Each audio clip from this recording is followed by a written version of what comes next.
श्री गणेश। श्री हरि को सृष्टि की रक्षा का भार एवं भोग मोक्ष दान करने का अधिकार देकर भगवान शिव का अंतर्ध्यान होना। परमेश्वर शिव जी बोले, उत्तम व्रत का पालन करने वाले हे हरे हे विष्णु, अब आप मेरी दूसरी आज्ञा सुने। उसका पालन करने से आप सदा समस्त लोकों में मानवीय और पूजनीय होंगे। ब्रह्मा जी के द्वारा रचे गए लोक में जब कोई संकट उत्पन्न हो तब आप उन संपूर्ण दुखों का नाश करने के लिए सदा तत्पर रहना। मैं संपूर्ण दुस्सह कार्यों में आपकी सहायता करूंगा। आपके दुर्जय और अत्यंत उत्कृष्ट शत्रुओं को भी मार गिराऊंगा। हे हरे, आप नाना प्रकार के अवतार धारण करके लोक में अपनी उत्तम कीर्ति का विस्तार कीजिए और संसार में प्राणियों के उद्धार के लिए तत्पर रहिए। गुण रूप धारण कर मैं रुद्र निश्चित ही अपने इस शरीर से संसार के उन कार्यों को करूंगा जो आप से संभव नहीं है और इसमें संदेह नहीं है। आप रुद्र के दे रहे हैं और रुद्र आपके दे रहे हैं और आप दोनों में और आप तथा रुद्र में कुछ भी अंतर नहीं है। ए महाविष्णु, लीला से भेद होने पर भी वस्तुतः आप लोग एक ही तत्व हैं और यह सत्य है, इसमें संशय नहीं है। जो मनुष्य रुद्र का भक्त होकर आपकी निंदा करेगा उसका सारा पुण्य तत्काल भस्म हो जाएगा। और हे पुरुषोत्तम विष्णु, आपसे देश करने के कारण मेरी आज्ञा से उसको नरक में गिरना पड़ेगा। यह सत्य है, इसमें संशय नहीं है। आप इस लोक में मनुष्य के लिए विशेषतः भोग और मोक्ष प्रदान करने वाले और भक्तों के धैर्य तथा पूज्य होकर प्राणियों का निग्रह और अनुग्रह कीजिए। ऐसा कहकर भगवान शिव ने मेरा हाथ पकड़ लिया और विष्णु जी को सौंपकर उनसे कहा, आप संकट के समय सदा इनकी सहायता करते रहें और सबके अध्यक्ष होकर आप सभी को भक्ति और मुक्ति प्रदान करें तथा सर्वदा समस्त कामनाओं के साधक एवं सर्वश्रेष्ठ बने रहें।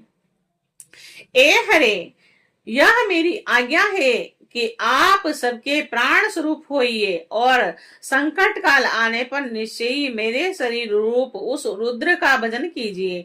जो आपकी शरण में आ गया वह निश्चय ही मेरी शरण में आ गया। जो मुझ में और आप में अंतर समझता है वह अवश्य ही नरक में गिरता है। अब आप तीनों देवताओं के आयु बल को विशेष रूप से सुनिए। ब्रह्मा विष्णु और शिव की एकता में किसी प्रकार का संदेह नहीं करना चाहिए। 1000 चतुर्युग को ब्रह्मा का एक दिन कहा जाता है और उतनी ही उनकी रात्रि होती है और इस प्रकार कर्म से यह ब्रह्मा के एक दिन और एक रात्रि का परिणाम है और इस प्रकार के 30 दिनों का एक मास और 12 मासों का एक वर्ष होता है। 100 वर्ष के परिमाण को ब्रह्मा की आयु कहा गया है। ब्रह्मा के एक वर्ष के बराबर विष्णु का एक दिन कहा जाता है और वह विष्णु भी अपने 100 वर्ष के प्रमाण तक जीवित रहते हैं और विष्णु के एक वर्ष के बराबर रुद्र का एक दिन होता है और भगवान रुद्र भी उस मान के अनुसार नर रूप में 100 वर्ष तक स्थिर रहते हैं। तदंतर शिव के मुख से एक श्वास निकलता है और जब तक वह निकलता रहता है तब तक वह शक्तियों को प्राप्त कर पुनः निश्वास लेते हैं और तब तक ब्रह्मा विष्णु शिव गंधर्व नाग और राक्षस आदि सभी देहधारियों के निश्वास और उच्च श्वास को बाहर और भीतर ले जाने के क्रम की संख्या है सुरसरतम।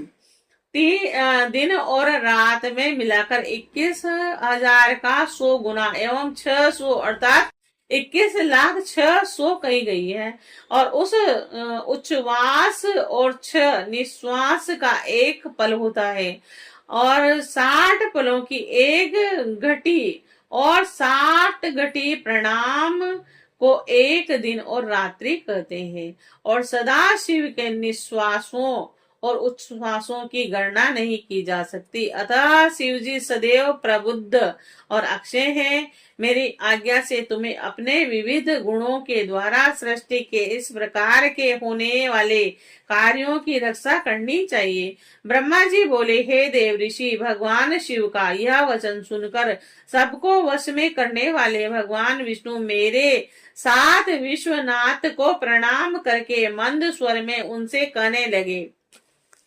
विष्णु जी बोले, हे शंकर, हे करुणा सिंधु, हे जगतपते, मेरी यह बात सुनिए। मैं आपकी आज्ञा के अधीन रहकर यह सब कुछ करूंगा और आप ही मेरे सदा धैर्य होंगे और इसमें अन्यथा नहीं है।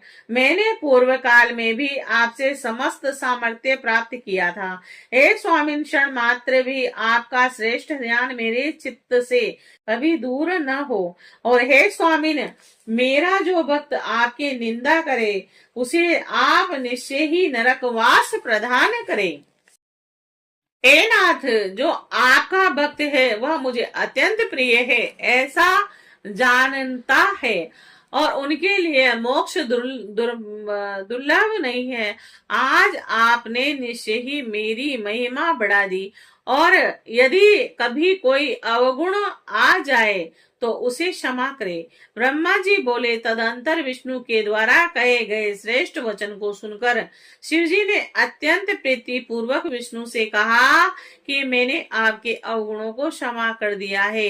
विष्णु से ऐसा कहकर उन कृपा निधि परमेश्वर ने कृपा पूर्वक अपने हाथ से हम दोनों के संपूर्ण अंगों का स्पर्श किया और सर्व दुखहारी सदाशिव ने नाना प्रकार के धर्मों का उपदेश कर हम दोनों के हित की इच्छा से अनेक प्रकार के वर दिए। और इसके बाद भक्त वत्सल भगवान शंभु कृपा पूर्वक हमारी ओर देखकर हम दोनों को देखते देखते शीघ्र वहीं अंतर्ध्यान हो गए। और तभी से इस लोक में लिंग पूजा का विधान प्रचलित हुआ और लिंग में प्रतिष्ठित भगवान शिव भोग और मोक्ष देने वाले हैं। शिवलिंग की वेदी महादेव का स्वरूप है और लिंग साक्षात महेश्वर है और लय कारक होने के कारण ही इसे लिंग कहा गया है। इसमें संपूर्ण जगत स्थित रहता है और जो शिवलिंग के समीप स्थिर होकर नृत्य इस लिंग के आख्यान को पढ़ता है वह 6 मास में ही शिव स्वरूप हो जाता है। इसमें संदेह नहीं करना चाहिए। हे महामुने, जो शिवलिंग के समीप कोई भी कार्य करता है उसके पुण्य फल का वर्णन करने में मैं समर्थ नहीं हूँ।